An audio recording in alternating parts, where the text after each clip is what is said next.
Começa agora mais um ETCast.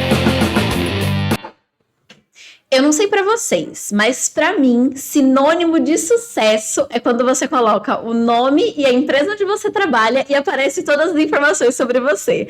Muito bom dia, queridos ouvintes! Sejam muito bem-vindos a mais um episódio do ETCast. E eu comecei esse episódio falando sobre isso porque estamos com uma pessoa muito importante aqui hoje, Márcia Ferrarese. É isso? Acertei.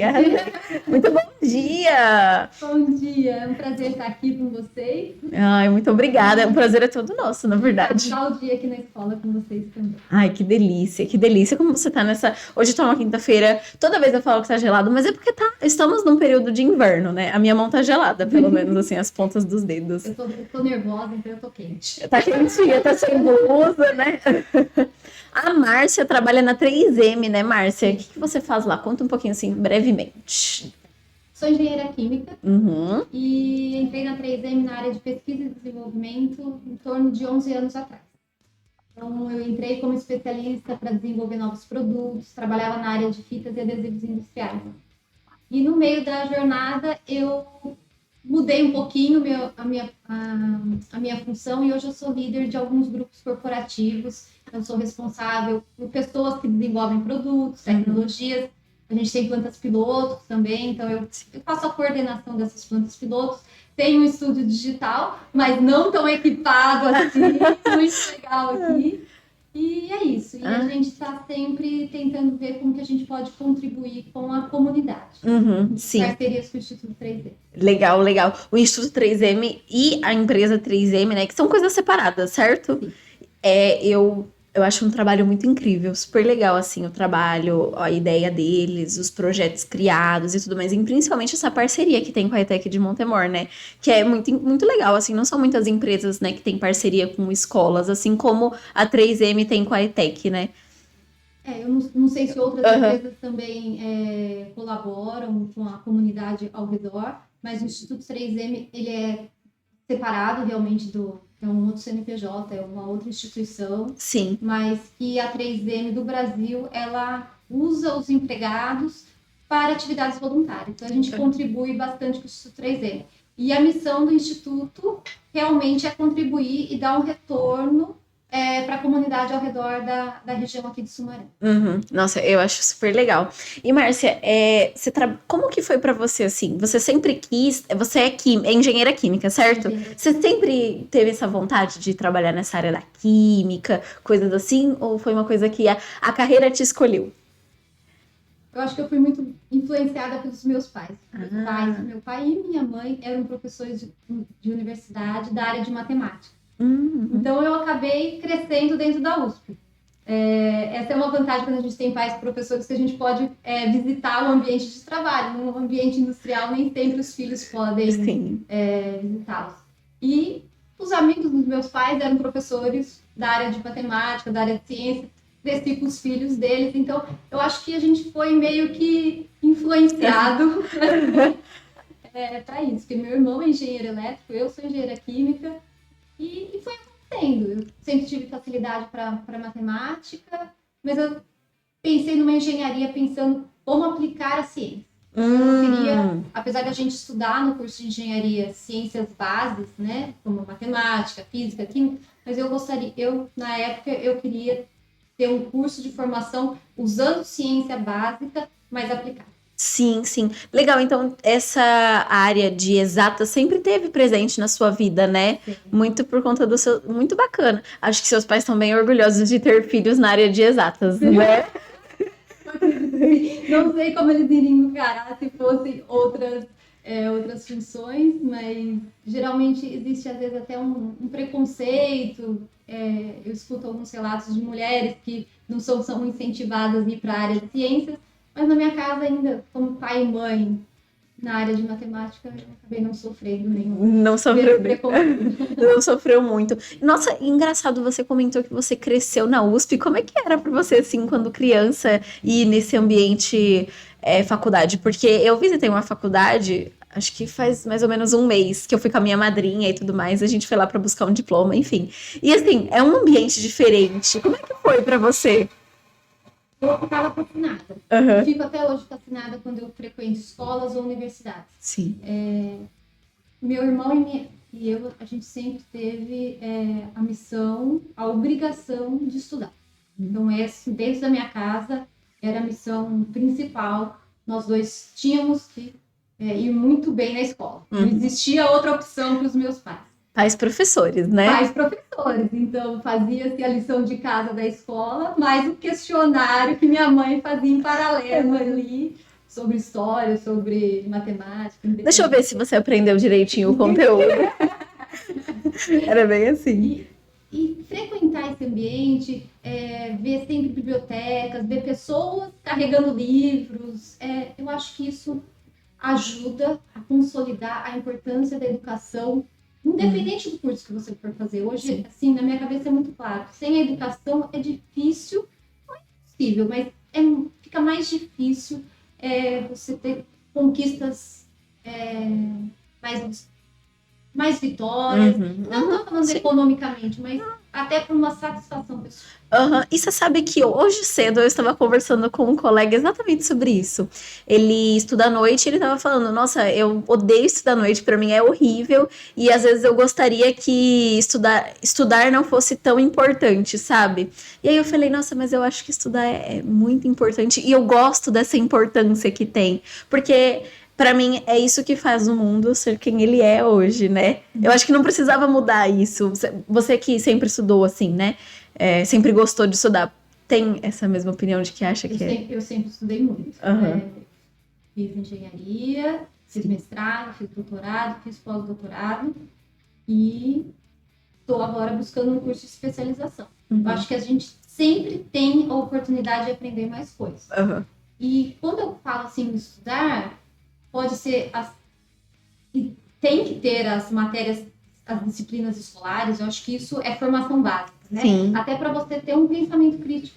Né? Como que você vai decidir por um A e por um ou pelo B se você não entende muito bem o A e não entende muito bem o B? Quando você passa a ter o conhecimento, as suas escolhas pessoais e profissionais são mais seguras, né? E aí você escolhe e fica feliz com a sua escolha. Não é uma escolha aleatória. Eu vou por aqui porque eu acho que é legal. Porque fulano falou que... Então, assim, a educação é isso, é cultura. Então, quando a gente pensa, conhecer outras culturas, precisa viajar? Não. Hoje, com o mundo digital, existem inúmeros programas no YouTube, na televisão. Assim, você tem o acesso à informação. É legal redes sociais? Não tenho dúvida. É legal TikTok? Não. Eu acho que é importante também. Mas será que 30 minutos não usando uma rede social e 30 minutos estudando um programa educacional, um programa cultural, não te abriria a cabeça para você conhecer mais pessoas, ter um pensamento mais crítico? Sim, sim. De fato é algo que faz com que a gente pense, né, nisso. Você comentou que estudava muito. Como é que era, assim, a sua rotina nessa fase? Mais ou menos da minha idade, assim, que estudava horrores. Eu 18. 18. Então, eu tenho 44 anos hoje. Eu vou voltar lá 25 anos atrás. Eu estudava em São Carlos, uma cidade menor do interior do estado de São Paulo, e é uma cidade universitária. A gente tem a USP e a Universidade Federal de São Carlos. É uma cidade, ainda mais 25 anos atrás, pulsava a educação. Só que a gente não tinha todos esses fontes digitais, né? Nós estamos falando 25 anos atrás. Eu sempre estudei no período da manhã, dependendo do ano escolar, entrava às 7 ou às 8 da manhã, variava. Chegava, almoçava em casa, numa cidade pequena, então tinha essa facilidade de locomoção, né? Que quando eu mudei para Campinas, para Unicamp, eu já passei a almoçar dentro do campus da universidade. Comer marmitinha. Mas em São Carlos não tinha isso. Então, de manhã, escola, voltava para casa, almoçava. À tarde, a primeira coisa era sentar e estudar. Fazer todas as lições e depois tinha a parte também de diversão, como toda criança tem que se divertir, né? Eu acho que o período de infância claro, estudar as matérias razoáveis para o período de infância, mas a diversão. Então sempre foi assim. Entramos na época lá, agora eu nem sei como chama, mas é ensino médio. Ensino Agora. médio ainda. Então, na época que eu fiz era colegial. Colegial. Mas eu acho que colegial. Eu também acho. Eu também acho. É vintage. Isso, é vintage. Primeiro, segundo, colegial. É à toa que era o nome do sorvete, né? Então, eu me debrucei. Então, no primeiro, segundo e no terceiro colegial, eu mergulhei realmente nos estudos. Passava horas estudando após o horário escolar, né? Uma dica que eu fiz, eu não sei se ainda pode, mas na época que eu prestei FUVEST, no terceiro ano, a gente podia prestar como treineiro quando a gente estava no segundo colegial, segundo ano do ensino médio. Prestei, passei para a segunda fase. Então, assim, eu fui explorando, eu pus isso na minha cabeça, era uma meta. Finais de semana eu descansava, lógico, mas desde o primeiro ano do ensino médio.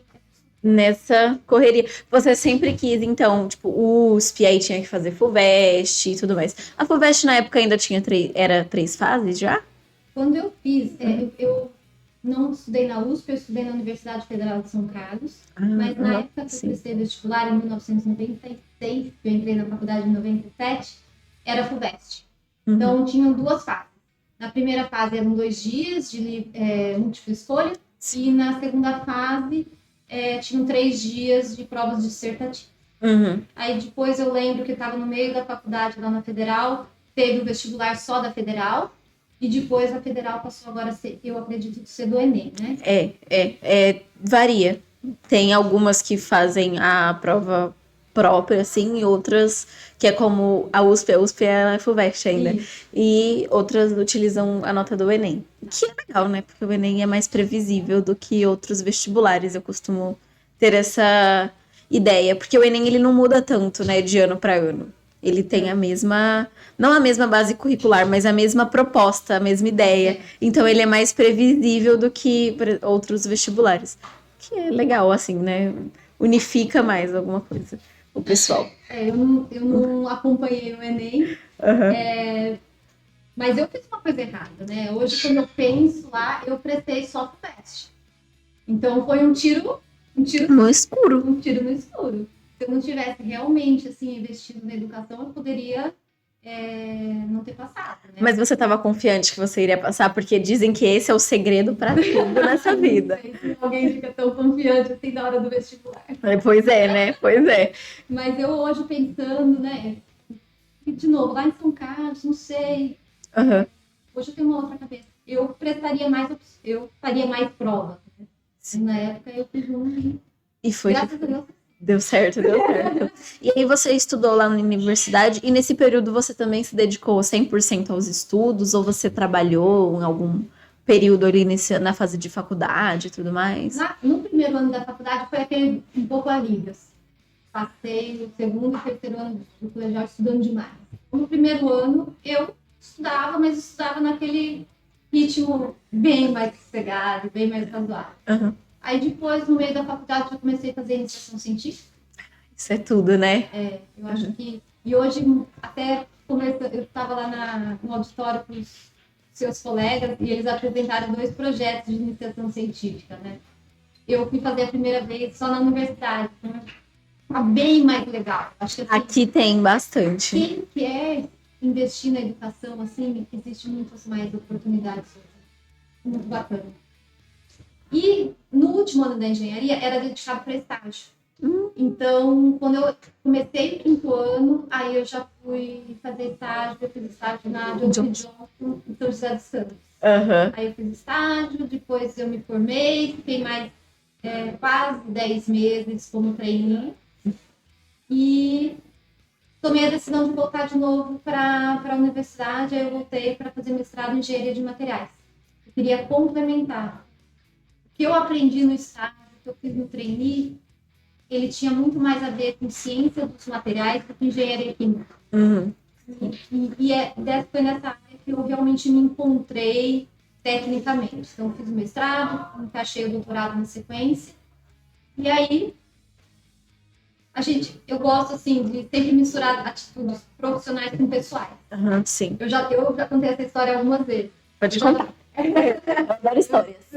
Eu já estava namorando com meu marido hoje há um tempo. Ele veio trabalhar aqui em Campinas, porque ele também estudava lá em São Carlos. Falei, se eu não for para Campinas, não vou casar mais. Né? E Olha! eu queria casar. Então, eu terminei meu doutorado e me apliquei para uma vaga de pós-doutorado na Unicamp. Então, eu vim porque eu queria casar. A decisão de mudar de São Carlos Para Campinas. foi para investir um pouco na minha vida pessoal. Eu acho que tem que saber. A gente tem que encontrar o momento de quando é a profissão e quando é o pessoal. Né? Eu investi muito tempo estudando, aprofundei meu background técnico, mas eu tinha que dar um pouco de uma valorizada no meu pessoal. Então, tem tempo. Né? Quando eu falo assim, usa um pouquinho das redes sociais para estudar, para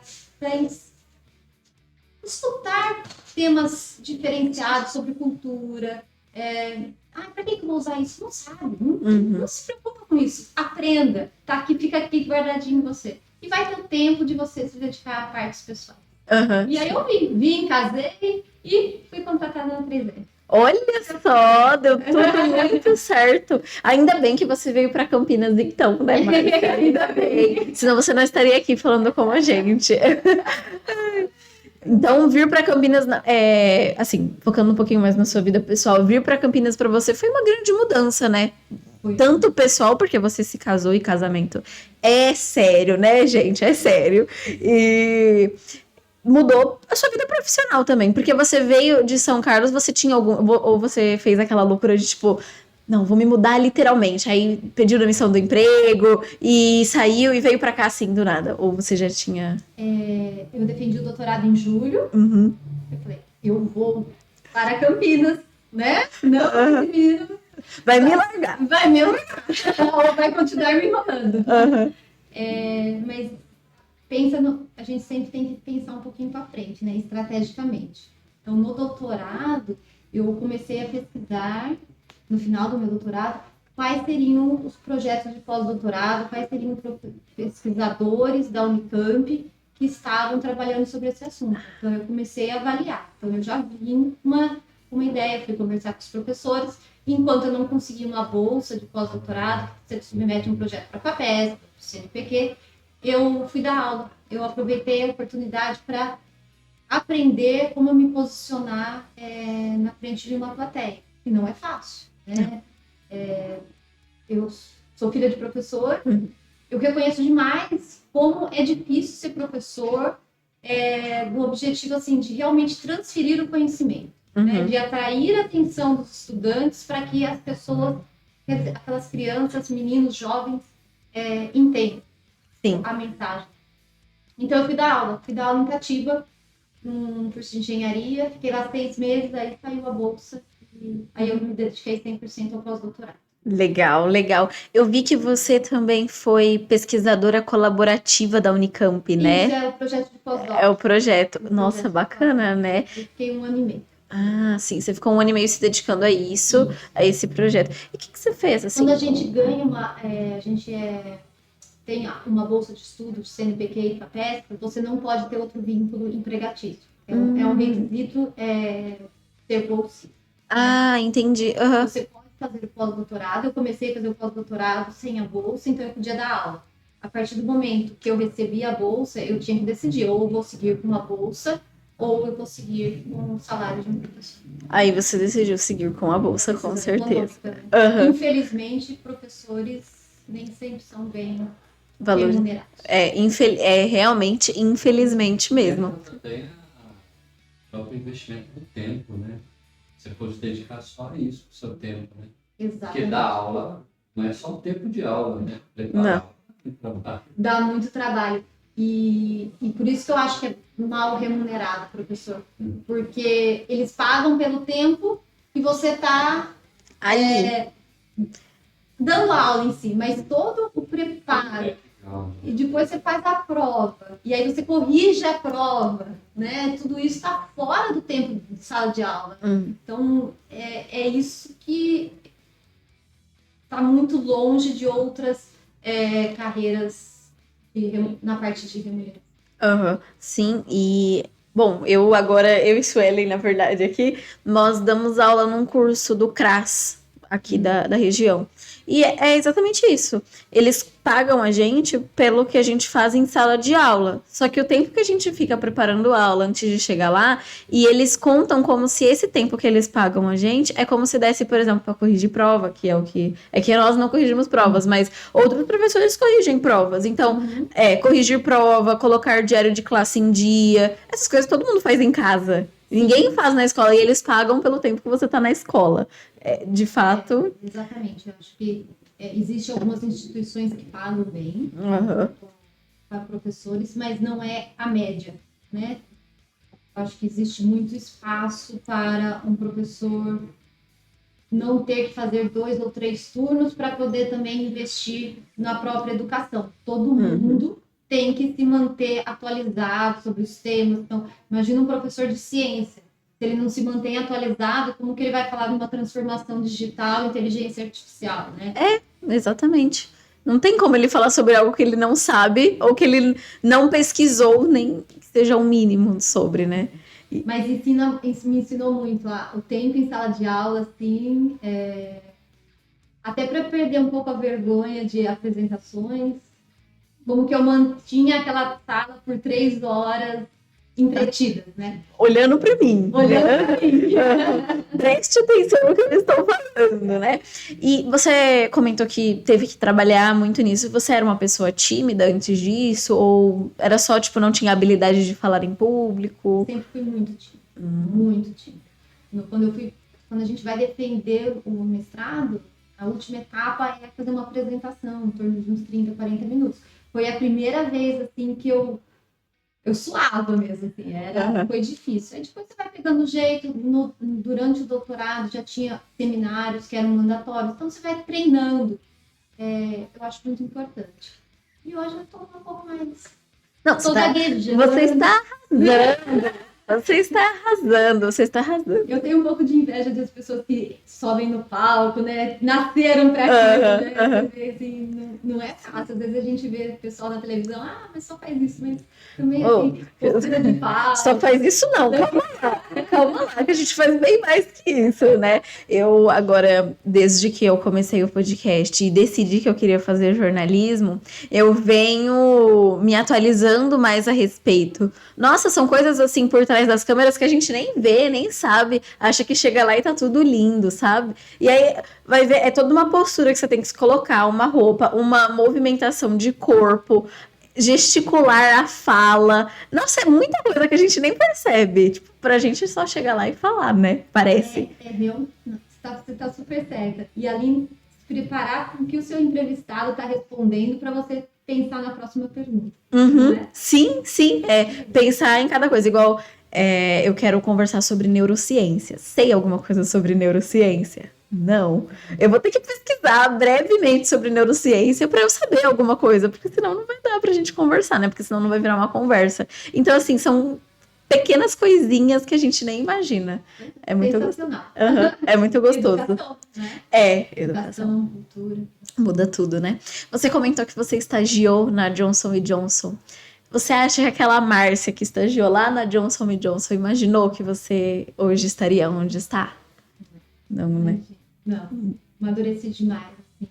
Eu valorizo todos os professores e todos os meus líderes, pessoas que me ensinaram. Eu cheguei na Johnson & Johnson totalmente crua, né?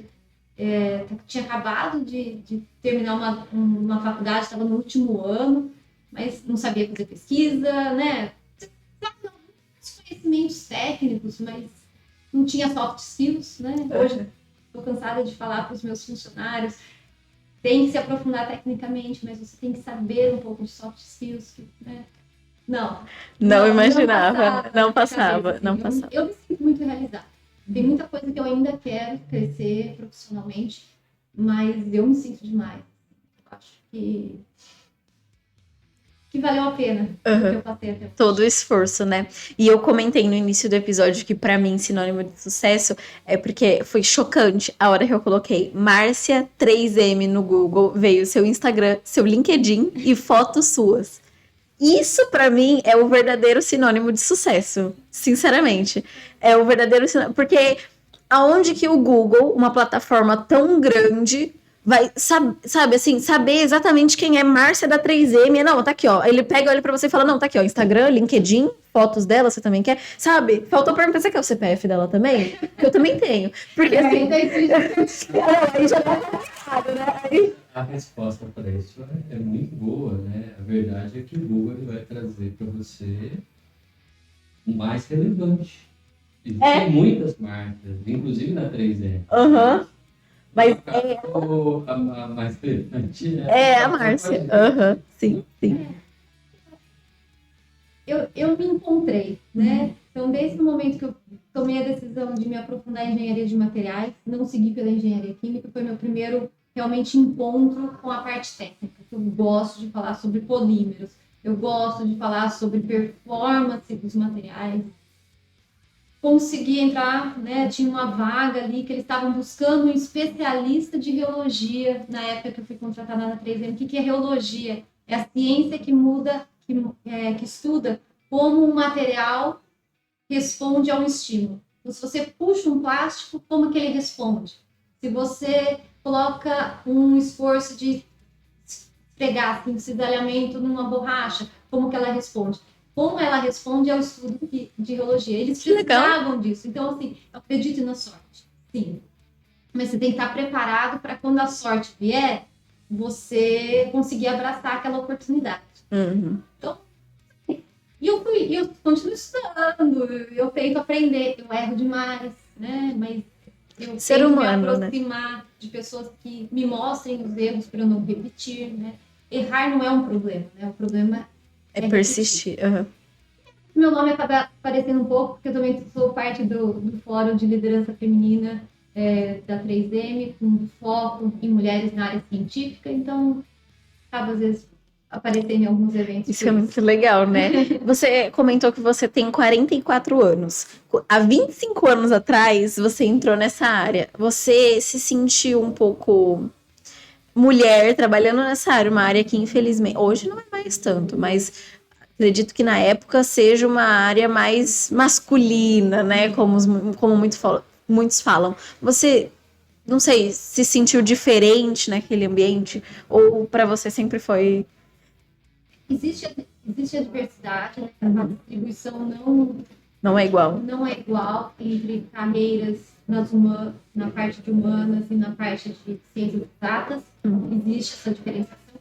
Mas dentro das ciências exatas também existe uma diversidade muito grande.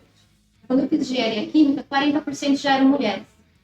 Na mesma época, né, 2 anos depois, meu irmão fez engenharia química, eu fiz, eram 40% mulheres. 2 anos depois, meu irmão fez engenharia elétrica. Na engenharia elétrica tinha uma mulher para 59, 69 homens.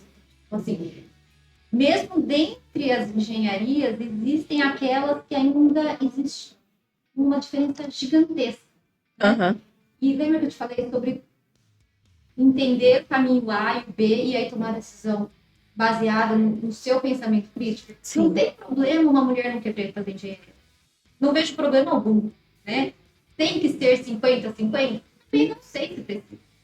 Mas a mulher tem que ter a opção de conhecer o que é ser um engenheiro elétrico, o que é ser uma engenheira química, o que é ser uma médica ou uma jornalista.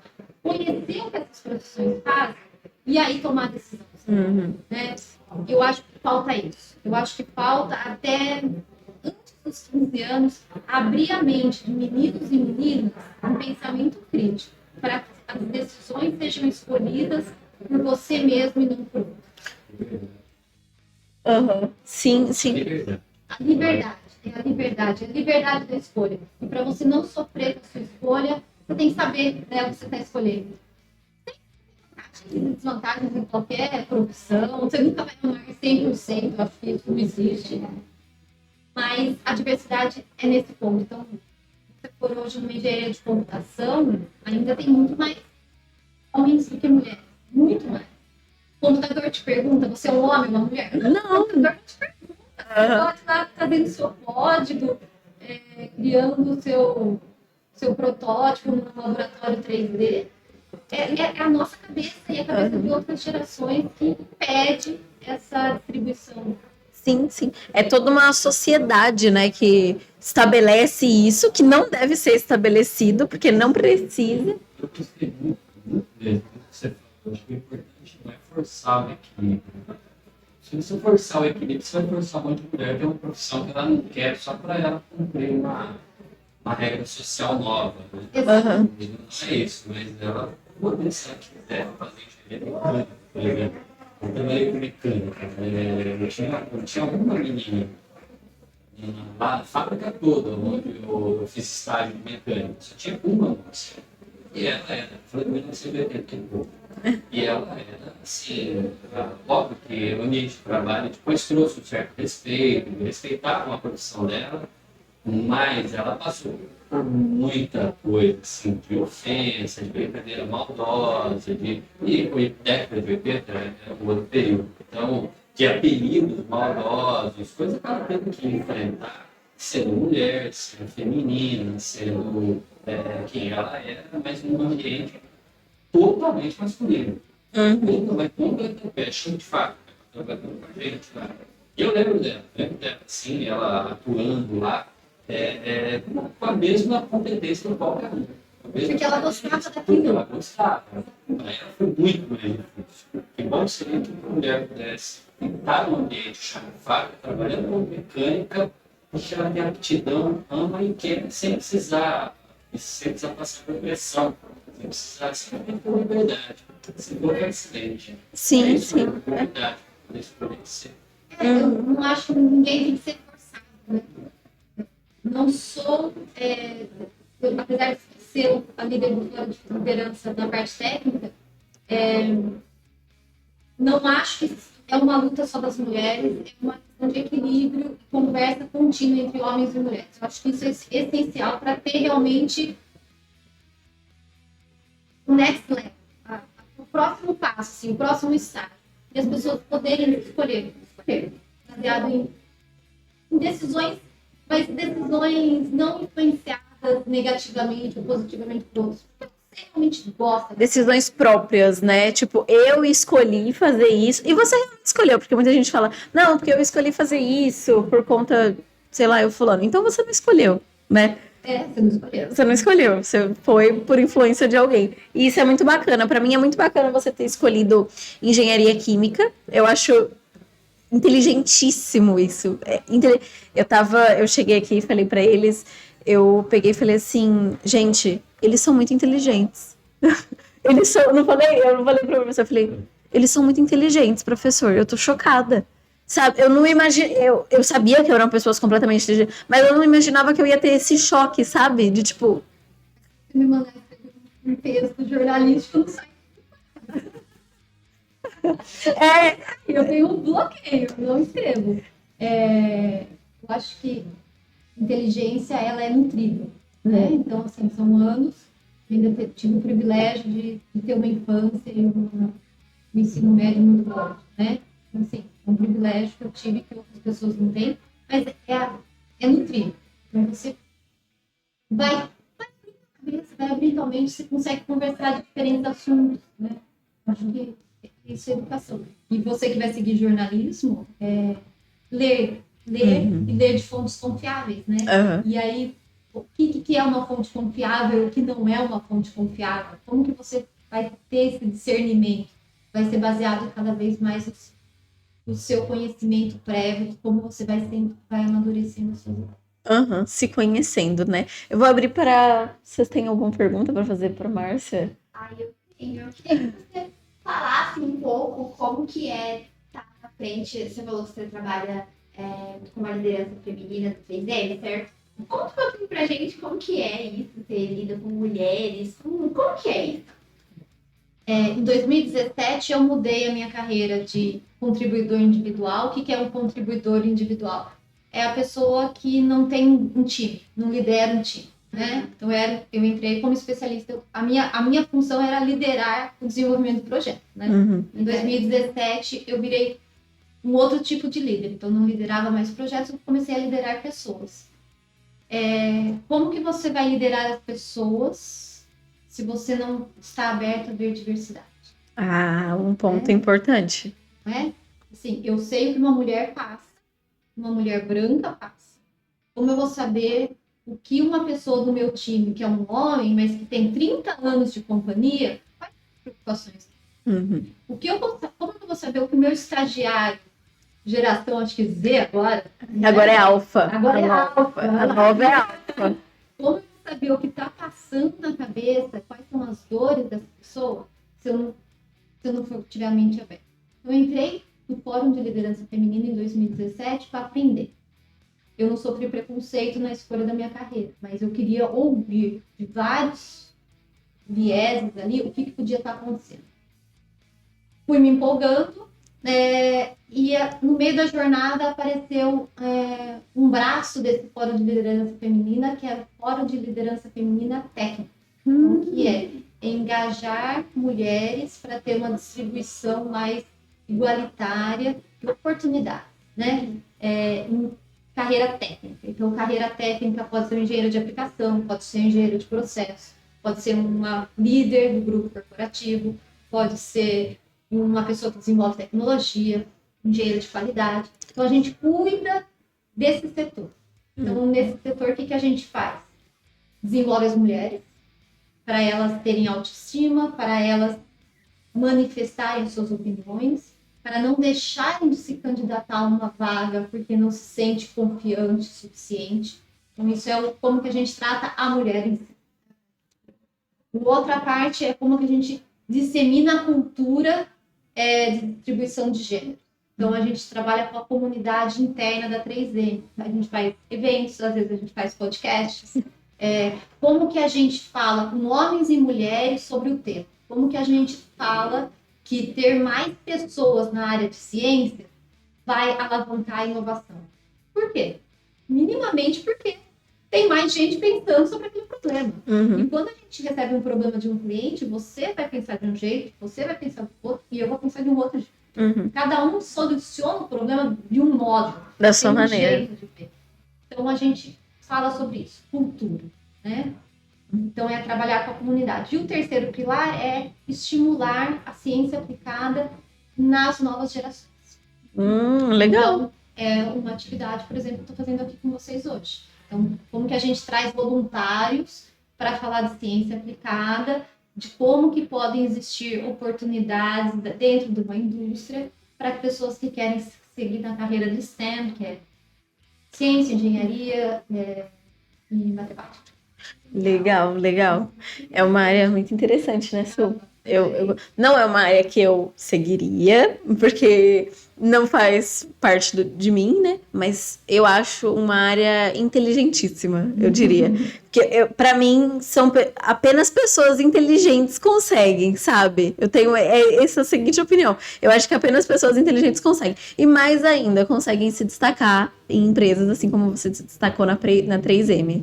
Mas hoje a gente trouxe um filme, numa das sessões que a gente está aqui, que a gente está chamando de sessão de cinema, é como quebrar o estereótipo do que é ser um cientista. Então, tem um filme produzido pela 3M Global, a gente está passando aqui para os alunos. Eu vi mesmo, eu passei. São 3 pessoas totalmente diferentes que são cientistas. Então, tem todo um estereótipo mesmo, né? Tem todo um estereótipo. Quando a gente fala de cientista, a gente já pensa naquela pessoa de jaleco, aquele óculos, misturando alguma coisa na mão, sabe? O Einstein. É o Einstein. Pior é que eu imagino mesmo uma pessoa de cabelo branco, assim, meio bagunçadinho, um jaleco branco, e fazendo exatamente isso que a Su falou, misturando alguma coisa. É um clássico, né? Então, esse filme que a gente trouxe é para quebrar isso. Como existem oportunidades de você ver que outros estereótipos também são ótimos cientistas. Legal. Ô, Marci, como você conseguiu crescer tanto dentro da 3M? Mais uma vez, com o estudo, se destacando e se mostrando uma ótima funcionária. Não sei se eu cresci tanto, né? Ainda tem muita jornada ainda que eu quero crescer quando eu penso no que eu quero. A gente viu o organograma, você cresceu bastante. Você deu uma crescida, Márcia, deu...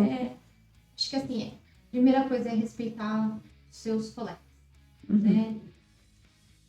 O ambiente da 3M, e eu acredito que de muitas outras empresas ultimamente, não é um ambiente tóxico, não é um ambiente agressivo. Já teve em outras reportagens, em outras empresas que eu já li no passado, que até era meio que valorizado esse ambiente industrial agressivo. Eu não vejo isso na 3M. Então, eu acho que o respeito pelo colega é maravilhoso. A 3M também fala sobre ciência, fala sobre inovação. Então, você tem que gostar disso, né? Para trabalhar, para se desenvolver. Estudar, nunca achar que você sabe. Um segredo, né? Por exemplo, eu venho aqui para falar com você, eu vou estudar, porque para mim é um respeito a você. Eu quero estar preparada para você receber o melhor de mim. Então, você está investindo o seu tempo para falar comigo. Então, são essas coisas que eu uso no dia a dia. Hoje eu tenho um time grande, até tenho 19 pessoas dentro da minha equipe. Acho que até um time considerado grande da 3M. Uma diversidade muito grande de pessoas. Mas eu tento ouvi-los de forma similar. Né? Então, assim, para mim, depende se é um técnico ou se é um especialista sênior. Ele vai ter o seu tempo comigo e nós vamos conversar sobre os projetos, sobre a carreira. E eu fui fazendo isso e trabalho bastante. Você é do tipo workaholic, que leva trabalho para casa e trabalha 24 horas por dia? Não trabalho 24 horas por dia, eu tenho algumas atividades que eu faço na minha academia, das 7 às 8 da manhã, 3 vezes por semana. Adoro fazer, não adoro, mas é o meu remédio. Só quem toma remédio de pressão alta, então o meu remédio é minha academia das 7 às 8, 3 vezes por semana. Então eu tenho esse tempo. Tenho tempo que eu fico com meu marido, eu não tenho filhos. Então, às vezes fica um pouco mais fácil, né? Quando eu estudo relatos de pessoas que têm filhos, fica um pouco mais pesado. Eu não trabalho 24 horas. Mas trabalho mais do que o meu contrato. Porque eu quero e porque eu tô ali, eu tô estudando. Falei pra você que tô procurando um curso de especialização. E eu tenho meus objetivos do que eu quero chegar. Então, eu dou um pouco a mais, mas porque eu quero. Eu me sinto motivada a isso. Acho que, na verdade, esse é o segredo, né? Gostar daquilo que a gente faz. Isso te fez crescer tanto, tomar um pouquinho de fermento ali dentro do organograma da empresa. É organograma, né, que fala? Tomar um pouquinho de fermento e crescer muito ali dentro. Esse espírito de gostar, porque dá pra ver pelo que você fala, dá pra ver que você gosta daquilo que você faz. E acho que é muito por isso que muita gente tem um espírito workaholic. Eu trabalho muito porque eu gosto do que eu faço, né? Eu nunca vi alguém que não gosta de trabalhar e fala, não, eu trabalho muito, sei lá, tipo, eu não gosto de trabalhar e eu tenho um espírito workaholic, eu não gosto do que eu trabalho. Eu nunca vi isso. Normalmente as pessoas que têm esse espírito, elas amam o que elas fazem. E que eu sinto que é exatamente isso que você tem. Eu gosto muito, assim, eu me encontrei.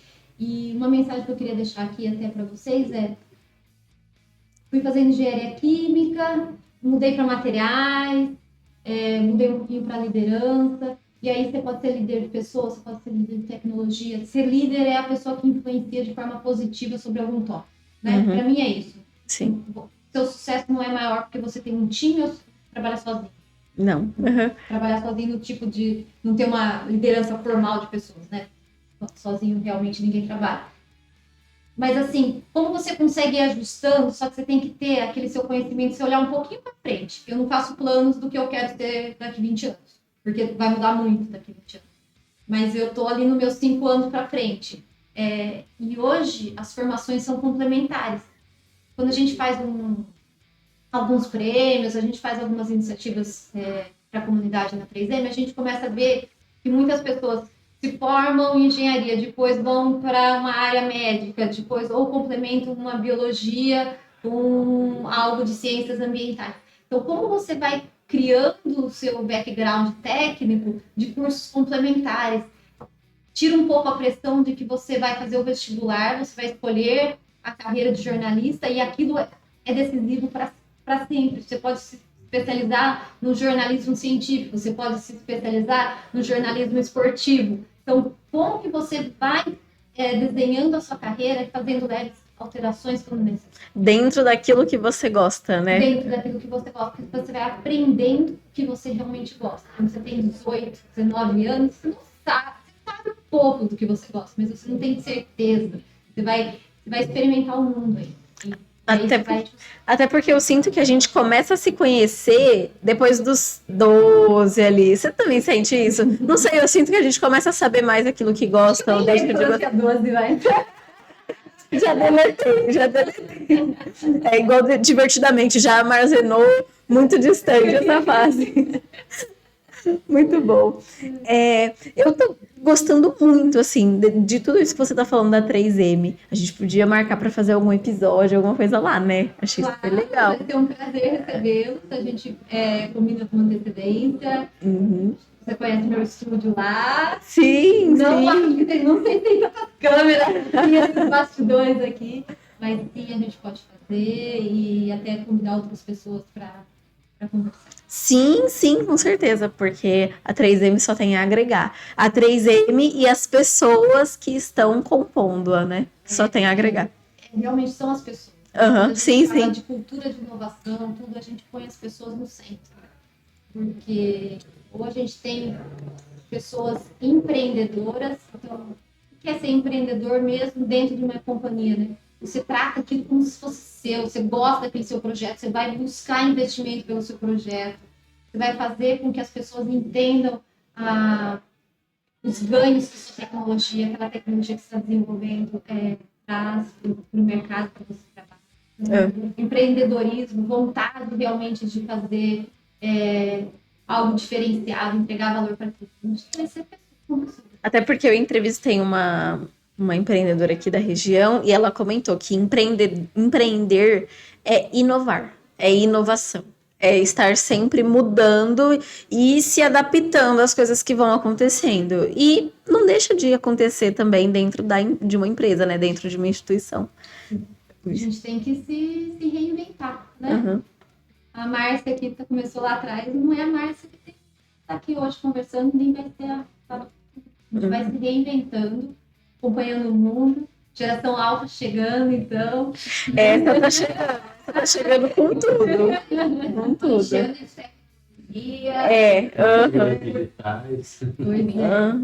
Como que eu vou me manter relevante por mais 10, 15, 20 anos, né? Sim. No mundo empresarial. Então, o que eu vou ter a oferecer se eu não continuar o meu desenvolvimento?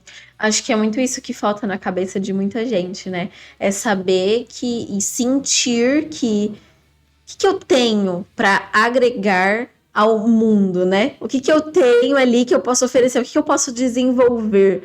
Sinto que grande parte das pessoas hoje ficam meio no morno. E eu aprendi que a vida no morno não funciona, né? Lívia, foi fantástico o que você disse, porque é interessante.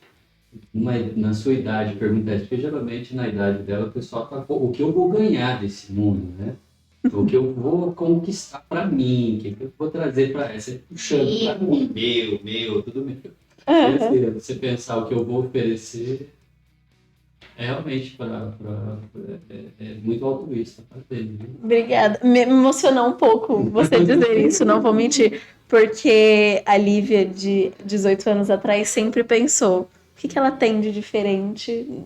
Tipo, o que ela tem de diferente das outras pessoas? Porque eu tenho pernas, braços, dois olhos, um nariz, uma boca. Tipo, teoricamente eu sou a mesma, eu sou igual. Mas, tipo, o que eu tenho de... Eu sempre pensei nisso. Tipo, o que eu tenho de diferente, assim? O que eu posso fazer de diferente pra mudar o mundo? Eu sempre quis me destacar dentro do mundo, você acredita? E você dizer isso me emocionou um pouco. Obrigada. Eu acho que é uma via de mão dupla também. O mundo te oferece as coisas também da mesma forma que você oferece as coisas para ele. Né? Uhum. Eu acho que quando isso se torna de mão única, isso começa a ser algo talvez egoísta ou, sei lá. Mão dupla. Mão dupla. Uhum. Sim, muito legal. Alguém tem mais alguma pergunta? Eu pedi para ela deixar uma mensagem para os nossos meninos que querem ser cientistas e às vezes estão aí pensando, competindo com seus irmãos, com os primos. Imagina, Você vai ser dona de casa, vai ser falando em profissões Uhum. que estereotipamente tem o estereótipo de ser feminino. Não, vai ser professora, não. E eu acho que apesar de a gente estar em 2000, no século XXI evoluído, muitas nossas meninas aqui em Montemor, aqui na nossa região, passam por isso ainda. Às vezes pelo próprio pai, que às vezes sem ter essa noção, sem perceber, acaba afunilando elas para uma profissão que tem um estereótipo feminino. Muitas meninas passam por isso. O que você diria para Eu elas? acredito que passam mesmo. Uma mensagem clara, assim. Você não deixa que ninguém escolha a sua roupa, né? Geralmente você escolhe a sua própria roupa, as meninas principalmente. Por que que você vai deixar que alguém escolha a sua profissão, né? Eu acredito que aprenda, pense o que aquela profissão pode te trazer de benefícios, como vai ser o dia a dia naquela profissão. Participe de feira de ciências, participe de todas as universidades, e eu acho que colégios técnicos fazem um dia da comunidade dentro da escola, dentro da universidade, porque você tem a feira de profissões. Então, escute, seja aberto para escutar sobre possibilidades de profissões, entenda, converse com pessoas diferentes, com o que essas pessoas trabalham no dia a dia. E aí tome a sua decisão. Que é isso. Você escolhe, mas para você escolher, você tem que saber, pelo menos no mínimo, de cada profissão. De repente, eu quero ser médica, você vai ser médica. Invista na sua profissão. Não acredite que também tudo vai cair de mão beijada. Vai ser difícil, vai ter que estudar. Tem que abrir mão um pouco da vida pessoal em alguns momentos da vida, tem que fazer isso. Se você quer realmente ter sucesso, você tem que fazer isso. Se você prefere ser engenheira mecânica e só vocês conhecem homens nessa profissão, busque no YouTube, busque nas redes sociais. Você vai encontrar outras mulheres que também já passaram por esses preconceitos há 25, 30 anos atrás, que era muito pior. E faça a escolha consciente. Acho assim, é pensar crítico para fazer a escolha consciente. Não deixe que outras pessoas escolham a sua profissão se você, com coisas muito menos importantes, você não deixa. Sim. A sua comida, eu vou comer no McDonald's, por exemplo, eu vou comer o Big Mac, eu vou comer o lanche de queijo, de frango, lá, sei lá. Você escolhe isso, o que você vai comer, por que escolher a sua profissão? Porque você quer que outras pessoas te conheçam mais do que você mesma, né? Eu percebo que uma coisa que acontece é: que profissão você acha que combina comigo? E, tipo, se você não sabe, se você não se conhece a ponto disso, por que a outra pessoa, que é o outro, que convive com você há menos tempo... Porque eu convivo comigo há 18 anos, você convive consigo mesma 44, certo? Há 44 anos. Então, tipo assim, se nesse tempo você não se conheceu, você quer que alguém escolha uma coisa tão importante pra você, né? Leia, né? Leia reportagem. E, de novo, tô sendo repetitiva. Imagina. Tô falando pra não fazer nas redes sociais, não sei nem quais vocês usam agora, sem Instagram, cada hora TikTok. Vai variando. Para não ter a diversão, mas só a diversão fútil ali não precisa ter 100% do seu. Se você quer ter um algo a mais. Sim, se você quer ter o tão sonhado sucesso. Se você quer que o seu nome e a sua empresa seja jogada no Google e apareça lá em primeiro lugar a sua foto, seu Instagram. Vou pesquisar Sandro Etec. Não, mas eu fiquei chocada a hora que eu joguei Márcia 3M. Aí veio o Instagram, o LinkedIn, fotos. O Google é bom. O Google é bom. O Google é bom. E ele só mostra aquilo que é relevante, assim como você. Estou muito feliz de ter você aqui hoje, Márcia. Muito feliz, muito obrigada. Sua presença é ilustramente importante. Assim. Foi um prazer estar conversando com vocês. Isso. E o pessoal nos bastidores. Fica o convite quando vocês quiserem ir até a 3M no nosso centro de inovação. Com certeza. A Liliane Moura, que está aqui, também tem o meu contato. A gente organiza e eu mostro um pouquinho do meu mundo para vocês. Com certeza, seria muito incrível a gente marcar essa visita. Conhecendo um pouquinho do nosso mundo, aqui, né? Um pouquinho do seu. Sim.